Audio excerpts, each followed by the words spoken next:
মানে খুশি আছি এবং আপনাদের অভিনন্দন জানাচ্ছি যে আপনারা বিএনপিকে আগামী 12 তারিখের নির্বাচনে সাহায্য করার জন্য আপনাদের কাছে আমরা যে আহ্বান জানিয়েছিলাম সে আহ্বানে সাড়া দিয়ে আপনারা এখানে এসেছেন। আপনারা এত বেশি অংশগ্রহণ করেছেন যে আমাদের যে জায়গা স্থান সংকুলন হচ্ছে না। আমরা অভিভূত হয়েছি যে আপনারা আমাদেরকে এই প্রেক্ষাপটে এই সময় আপনারা আমাদেরকে ভালোবেসেছেন। আজকে যারা যোগদান করেছে তাদেরকে আমি ধন্যবাদ এবং স্বাগত জানাচ্ছি। আগামী দিনে আমরা একসাথে কাজ করব। আপনাদেরকে একটা জিনিস মনে রাখতে হবে, আপনারা বিএনপিকে সমর্থন করতে হলে বিএনপিতে যোগদান করতে হবে এমন কোনো কথা নাই।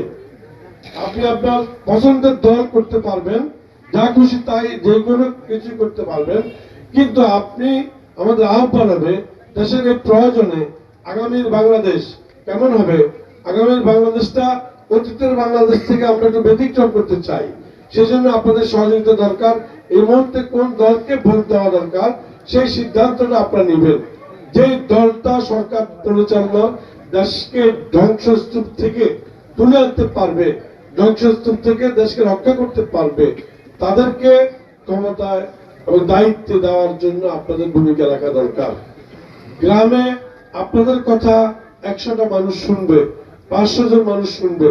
অতএব আপনাদের দায়িত্ব অপরিসীম, আপনাদের দায়িত্ব অত্যন্ত বেশি, যার জন্য নির্বাচনের শুরু থেকেই আমরা আপনাদেরকে নিয়ে এই সভাটা করার পরিকল্পনা গ্রহণ করেছি।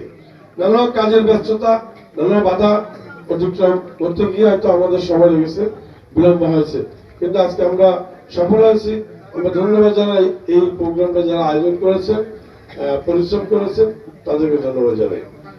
আপনারা একটা জিনিস মনে রাখবেন, আমাদের নেতা তারেক রহমান তিনি একটা ঘোষণা দিয়েছেন যে আমরা 16 বছর নির্যাতিত হয়েছি, আমরা এই নির্যাতনের কোন প্রতিশোধ আমরা নেব না। নির্যাতনের প্রতিশোধ যদি আমরা নিতে থাকি তাহলে আওয়ামী লীগ অথবা অন্যান্য দল ক্ষমতা এসে অন্যান্য দলের বিরোধী দলের উপর নির্যাতন চালায়, আর বিরোধী দল আবার ক্ষমতা আসলে টানা তৃতীয়বার অর্জন করেছে দেশের সেরা সুপার ব্র্যান্ড স্বীকৃতি বসুন্ধরা টিস্যু। বিগত সরকারের দলের উপরে প্রতিশোধ দেয়। আস্তে আস্তে এই জন্য বলছি যে আমাদের বিএনপি সিদ্ধান্ত হলো আমরা প্রতিশোধের রাজনীতি ছেড়ে দিতে হবে। আমরা প্রতিশোধের রাজনীতি যদি করি, প্রতিশোধ নিতে নিতে নিতে নিতে আমাদের ভালো কাজ করার জন্য, এলাকার উন্নয়ন করার জন্য, সমাজের মঙ্গল করার জন্য, দেশের মঙ্গল করার জন্য সরকারের দলের হাতের কাছে অর্থাৎ সরকারের কাছে, সরকার দলের কাছে হাতে সময় থাকে না।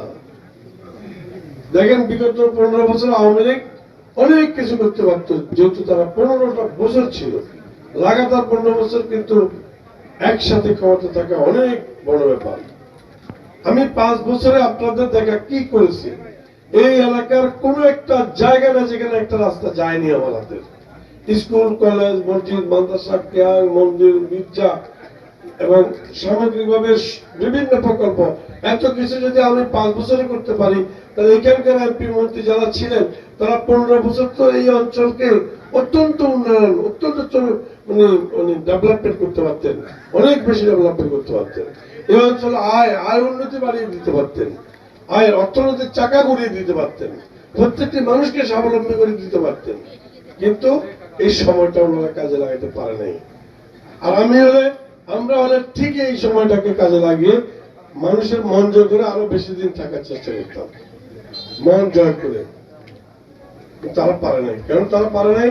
তারা শুধু কখন বিএনপিকে মারবে, কখন ওয়াদুদ ভূঁইয়ার বাড়ি ভাঙচুর করবে, কিভাবে তারেক রহমানকে আসতে দেওয়া যাবে না, কিভাবে খালেদা জিয়াকে আটকা রাখা যাবে, কিভাবে যুবক তরুণ সমাজের কণ্ঠ রোধ করে রাখা যাবে, এটাতে ওনারা সময় পাস করে দিয়েছে।